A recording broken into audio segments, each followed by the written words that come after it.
Hi, Hello, hello. welcome to New York. Thank you. Thank you.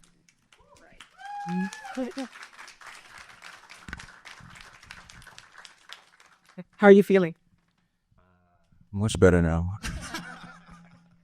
This is my first time watching it with an audience, so I was melting in my seat. But no, it's beautiful to witness it. It's beautiful to see the reactions of people, their engagement, to see where they laughed or where they, it was great.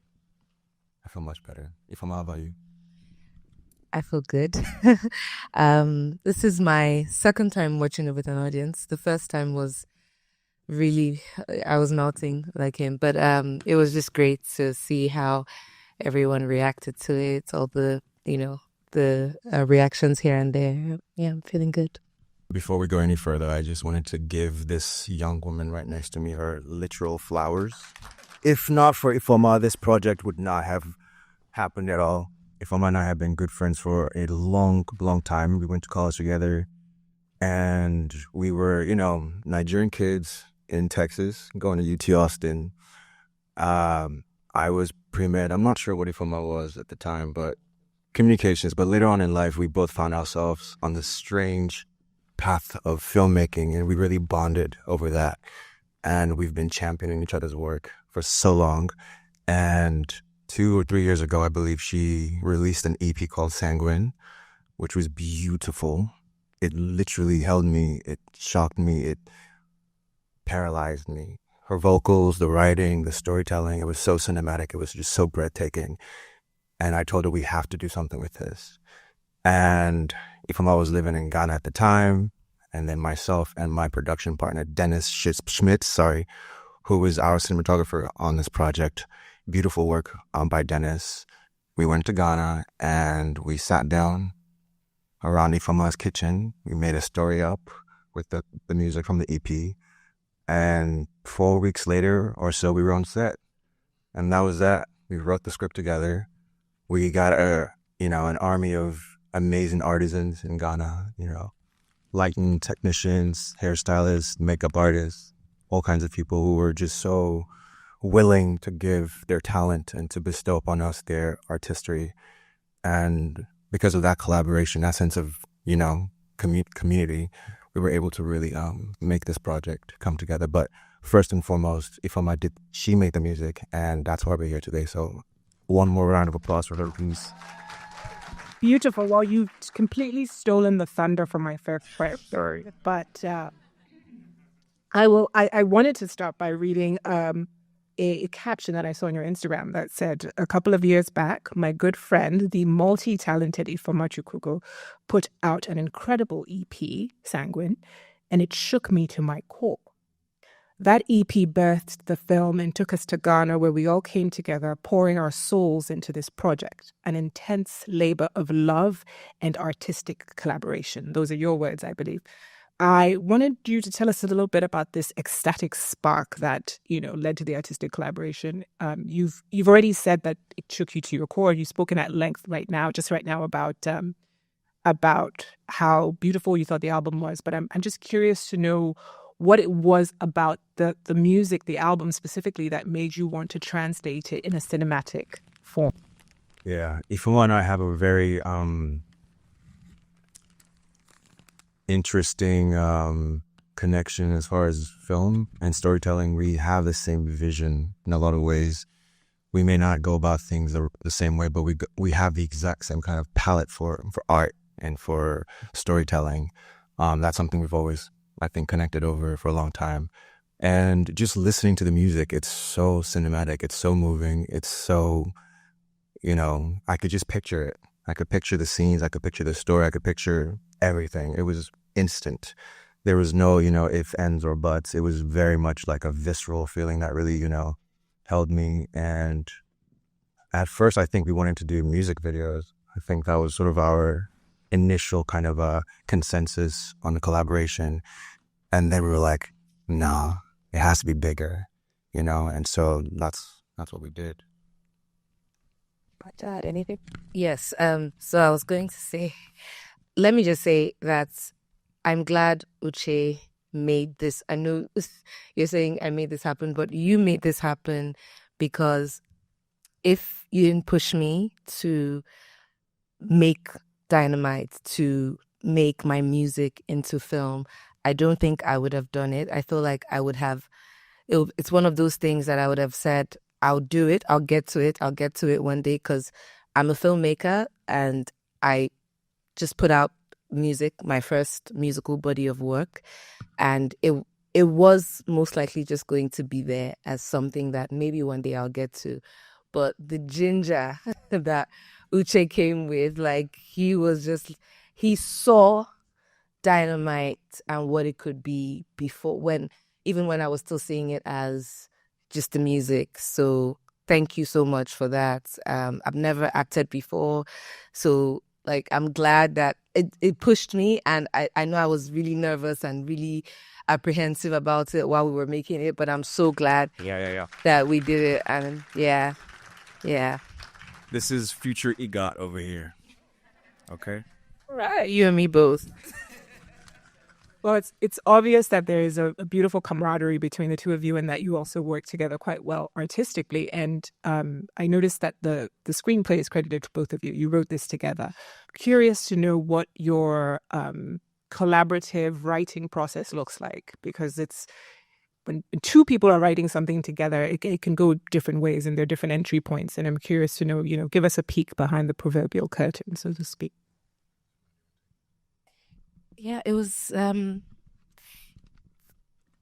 very fluid because we were pretty much just hanging out in my house, and like he said, just around the kitchen table, talk, throw out ideas, play the EP, imagine different scenarios, different scenes.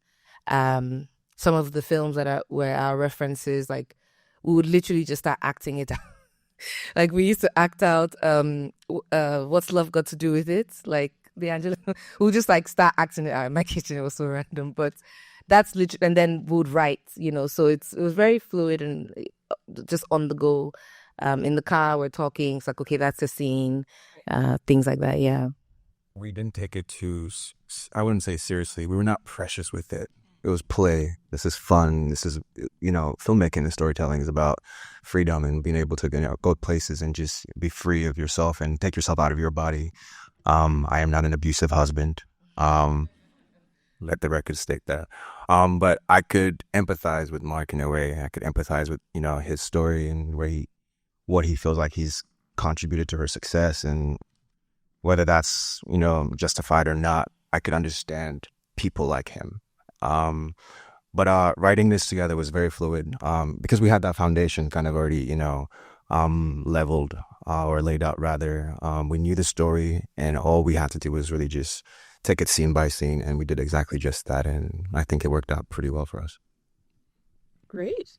And I suppose we could categorize this movie as a musical, right? Would you say that it's a musical? Do you disagree? I think the beautiful thing about Dynamite is it's its own thing.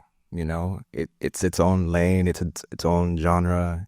And, sometimes, especially with African films or African filmmakers, you're told, you have to be this, you have to be that, you're drama or comedy. Why don't you just do what you want to do? How about that? It has to be an hour and 30. It has to be, it doesn't have to be anything. It just has to move you, and it has to mean something, and you just do it and you just put it out.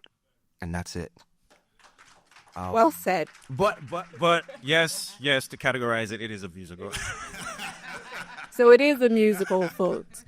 But you mentioned that you were pre-med and you were a comms major, I believe. Yeah. So seeing that it is a musical and that you're both on sort of different paths in what you studied in school, I'm quite curious to know how music found you, or how you found music and your creative career, this sort of new path that you've taken. Ifeoma. So it was film first. Well, music first. So as a child, my mom is very musical, and she used to sort of put on a lot of musical projects. She's kind of like a stage mom, which I am glad for now, but then it was a lot. Yeah, so I was doing music a lot as a child. I was a choir kid, theater kid. And at some point with growing up and becoming an adult, it just went to the back burner. After UT Austin, I moved back to Nigeria, and I was trying to figure out what I wanted to do with my life after my first degree. And at that point, I realized that I really wanted to make films. I was just so interested in the filmmaking process. So I did a bunch of experimental short films here and there, and then I went to film school and finished, and then moved back to Nigeria and started working in film and advertising. And then sometime during the pandemic, when we were all holed up indoors, and I just started writing music again, singing again. I guess I had a lot of time to start revisiting things that I loved. And a friend told me, like, with what's happening in the world right now, there's so much unpredictability. So just do what you want to do. Like, just chase every dream, explore everything. It doesn't even have to be anything too serious, and I kind of, just wanted to go with the flow with it. I got a band together, started practicing. I felt really rusty musically. And then after that, my friend who pushed me to, live every dream, he's the one that produced the EP, Magic. So we just holed up in my apartment for like 5 days and recorded the whole thing. So that's how, I guess music came back. And yeah. That's beautiful. I wasn't going to ask, but I'll ask Uche the same question about, being pre-med and now being a filmmaker. What was the impetus for that sort of change? Well, for me, I think, I've always been a natural storyteller. I grew up in Nigeria, born and raised in Nigeria, Igbo heritage. My grandparents were storytellers. My mother was a storyteller, avid storytellers. I'll link this to music as well. My mother played music avidly in our household. All the greats, high life music. My father was a staunch sort of, disciplinarian. He's an engineer. But my mom brought that livelihood, that levity in the household. And I noticed my mother and her sisters were these great storytellers and, free kind of progressive women. But when it came to their husbands, they were always sort of in the background. They always made themselves much smaller to kind of accommodate, the man, or to, keep peace within the household. And I understood it even early as a child. But one of the reasons I decided to go into storytelling was because of my mother and those women and their stories, and stories of people like Kiki. Women lose so much of themselves in marriage. African women, Black women, women all over really. They make themselves small. They hide themselves to, make the husband the forefront. And I'm not an expert on women's issues. I don't claim to be. I'm not pretending to do any of that. But I think with my storytelling, I hope to platform, women, or to give women the ability, if you will, to be as messy, as big, as small, as complex, as complicated, as nuanced as they can be. Because I think their stories are important, regardless of how we meet them, whether they're big or whether they're small. But medicine was the kind of thing, as a Nigerian kid, you have to be extraordinary. And right from childhood, my dad called me Doc. I was 4 or 5. And we went to all the, special prayer people, and they told, oh, this one will be a doctor. So that was, when you're 4 or 5 and you're hearing that, you kind of have to go down that route, But, they didn't, it wasn't like they made me do anything. They encouraged me. And I think parents are supposed to encourage you to be big and to be extraordinary. So I don't fault them on that, When I moved to Texas at 10, I fell into, science, biology, all that stuff. I loved it. I was good at it. It just was not good for me. And regardless of how far you run away from your destiny, it will always find you. And so filmmaking found me, and here I am. And I'm so happy for it. That's a word. Whoever said that is right. And as a fellow former pre-med person that is not medicining in any way, I have to say that I fully understand and not empathize, but sort of what you say resonates very deeply with me, I should say. we already gave a round of applause to the film, but can we give a round of applause to this woman's beautiful voice? Yes. You're very welcome. And thank you for blessing us with it. So the only song in the film that wasn't an original by Ifeoma is Nina Simone's Black is the Color of My Love's Hair. And I'm curious why it obviously stands out because it's the only one that's not by her. What was the intentionality behind that choice? Okay, so that is actually an earlier cut where that was in. Oh, we do not own the rights to that music, so we had to take that out. We will ignore the question. Nobody asked that. Okay, so, excuse me. This film is obviously about two people falling in love. And perhaps I think if somebody's never... Actually, before I ask that question, I want to ask why you chose to shoot in Ghana, being that you both of Nigerian heritage. I live in Ghana. And that was it. That was the... Okay, so I live in Ghana. Right. And Ghana is really cinematic. Like, that was one of the first things that I felt moving to Ghana. You know, the landscapes, it's just very pretty on camera, and it's so easy to shooting compared to Nigeria. Just less logistical problems. So, yeah, it was just the most convenient option for us. Got it. Well, we only have 5 minutes left, and I want to give the audience an opportunity to ask questions. Hi. First of all, I love the film. You have said that it only took about 4 weeks from the time that you conceived the movie around the kitchen table to when you started filming it. It's always been my understanding that to produce a feature film of this quality takes a lot of money. And my question is, how did you get the money to produce the film? We had connections with the mafia. I'm joking. I think we just moved by faith because, no, at some point it's like, are we going to make this film? Some of the money we didn't even have it when we were going ahead to hire crew and say, oh yeah, we're shooting on this date and sending out contracts and things like that. The money hadn't come in, but we both, myself, Uche, and Dennis, Uche's producing partner, really, like, I don't want to say emptied our savings, but we went deep into our pockets to make it happen.